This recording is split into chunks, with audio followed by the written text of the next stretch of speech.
What's going on, everybody? I hope you're having a great day today. Today I'm going to be creating a poster in honor of Paramore's new album, This Is Why. The album itself is really great, and the poster that we're going to create is going to be in reference to the album cover itself. So let's go ahead and get started. So here's the actual album cover, and as far as what we're going to do with it, I think we're going to do either a Bauhaus or a Swiss design. I'm not entirely sure yet, but I know I want to do kind of like a glass overlay as a final effect because they've got their faces pressed up against this glass. I think it's hilarious. So the first thing I'm going to do is actually extract a color palette from this image. So we're going to head over to CSS Drive's color palette generator, and I'm just going to enter the URL, and I want to do like a lighter color palette. So I'm going to just screenshot this right here. And I'm just going to copy and paste that into our Illustrator document. And just really quickly, I'm going to make little squares of these just so we can get rid of that.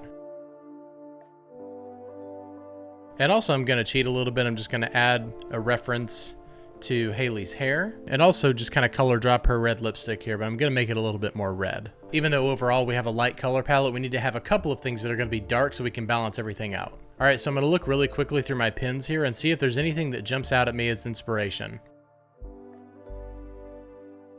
All right, I found this poster and I really like this one a lot. All right, so I'm just gonna go ahead and get started. So let's lay down a background color. And I want it to be overall kind of a light color, so we'll just kind of choose that one right there. And I am using 18 by 24 inch as my size. I'm gonna go ahead and lock down that layer there, and we can unlock it later. And I don't remember exactly what I was working on the last time I was working with this, but apparently it had some very tight leading. All right, we will start with a base of about probably 240. Sounds like a good number, easily divisible by 3. And I'm not too happy with it being title case, so I'm just going to make all of it lowercase. And as far as that goes, I think we will align that to the bottom left. All right, I like that too, so let's adjust the leading for this. Sometimes with the smaller type, you can just easily go with the same size for the leading that you have for the size of the type. And overall, I trust the kerning of Helvetica, but as far as the large text goes, I definitely want to go in and make sure that I'm doing some manual kerning here. And I'll probably do the same thing for the smaller type as well.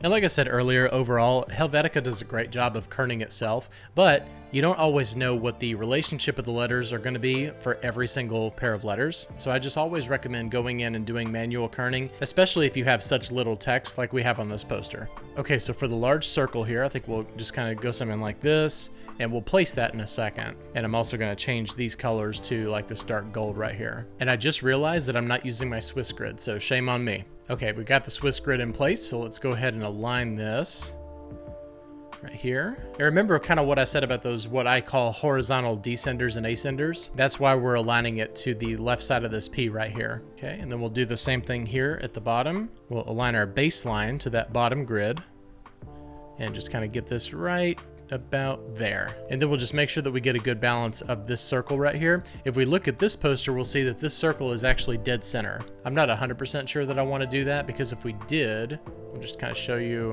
what it would look like. We just kind of go all the way to the edge here, and then it looks like it's probably about, you know, an inch on both sides or something like that. But if we do that, then you can see that this is actually interfering with the type no matter what we do. And we could do something like this where we send it behind the type, but it doesn't really look that great, although we do need something that's going to give us a little bit more dimension. So maybe I'll just kind of do something like this. It still gives us good dimension, but those two colors are not clashing with each other. And we'll do our slashes on the right side of the poster to balance out the text on the left side. And I think I'll just make those individually 1.5 inches. So I think that I will align this to the baseline of the word this, and we'll bring this in by -1 inch, and then we'll move this over by about -1 inch as well, and then we'll just power duplicate like that. So 1, 2, 3, 4, 5, 6, 7. Odd numbers are always better than even numbers. And we'll move it vertically by -2 inches. All right, that's good right there. And let's go ahead and select all of this, and we will unite it together with our Pathfinder, and we'll select this and the circle and go to the Pathfinder and click on divide. And the reason we hit divide is so that we can actually target everything that's inside of the red circle itself. And that also includes this little guy right here, and then this one as well. So we're gonna make this one a different color so that way we can easily target it if we wanna change it. All right, and now we'll just lay down the release date of the album, which is February 10th. That was my dad's birthday. And we'll just kind of abbreviate this and put a TH in there and take out the comma just to stylize it a little bit differently. Pull up our grid, and then from this point, I like to bring this up to about right here. That's the baseline of where it is. And then move it down exactly 1/2 inch. I think I'm gonna move it down a little bit more than that. So another 1/4 inch. So all total, we moved it down 3/4 of an inch. And I do like these bars here at the top and the bottom. So I think I'll just kind of add those in as well. And we will align this to the baseline right here.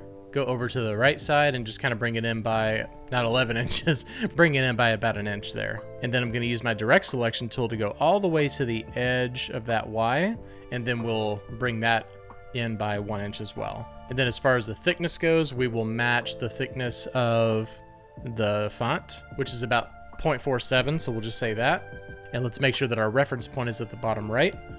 We'll just kind of go like that. And now that matches the weight of that font. And then to just add a little bit more text onto the poster inside of the circle, we'll just put the names of the band members. All right, overall, I really like that. So instead of it being right smack in the middle, I think I'll move this down. I can't quite hit right there because that's going outside of the circle. But in an instance like this, I'll just cheat. There are all kinds of times where you will need to cheat when you're putting together your Swiss designs, and I did make a video on that.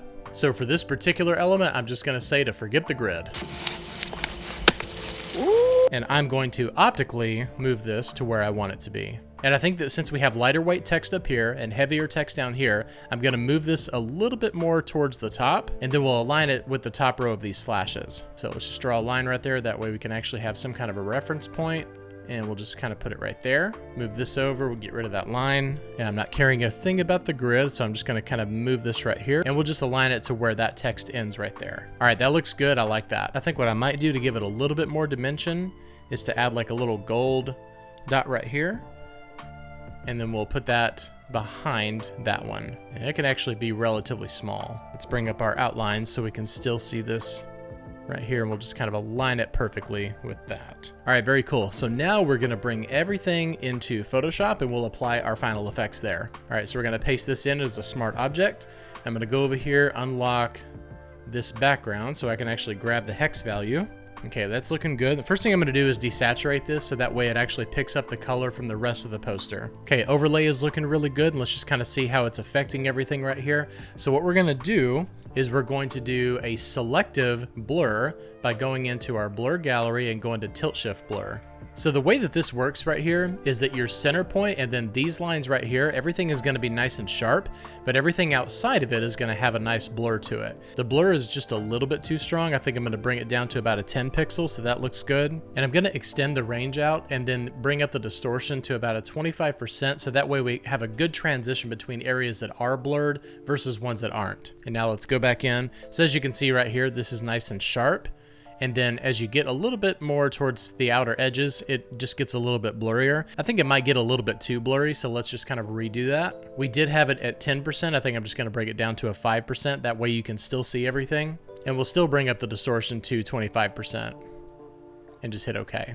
And then overall, I want there to be just a little bit of a blur on the type itself. So we can do like a 1.5 pixel blur on everything. And then as it gets out to the outer edges, it's actually blurring a little bit more. And then the last thing that I'll do is just add my signature grain overlay. And what we're gonna do is go into camera raw filter. And we're gonna do 100 on the grain. And on the size and the roughness, we're gonna do about 25. And then we'll just do a -10 vignette, so it's a nice and soft vignette. So things like this make a huge difference in a very subtle way.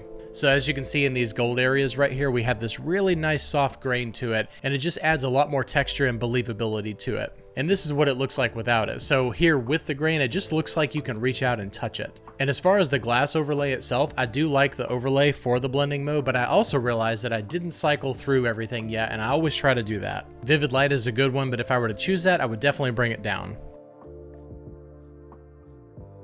All right, so I think we're gonna stick with overlay, but I'm just gonna kind of bring the opacity down to about maybe 75% or so. All right, so we're gonna call this done. Here is my This Is Why poster from the new Paramore album, This Is Why. If you haven't heard the album yet, definitely go give it a listen. It's a great album. All right, well, I hope I taught you something in Illustrator or Photoshop today. If you like this poster, please hit like and subscribe and click the bell for notifications to be notified of all future content. Thanks a lot for watching, and I'll see you next time. Bye-bye.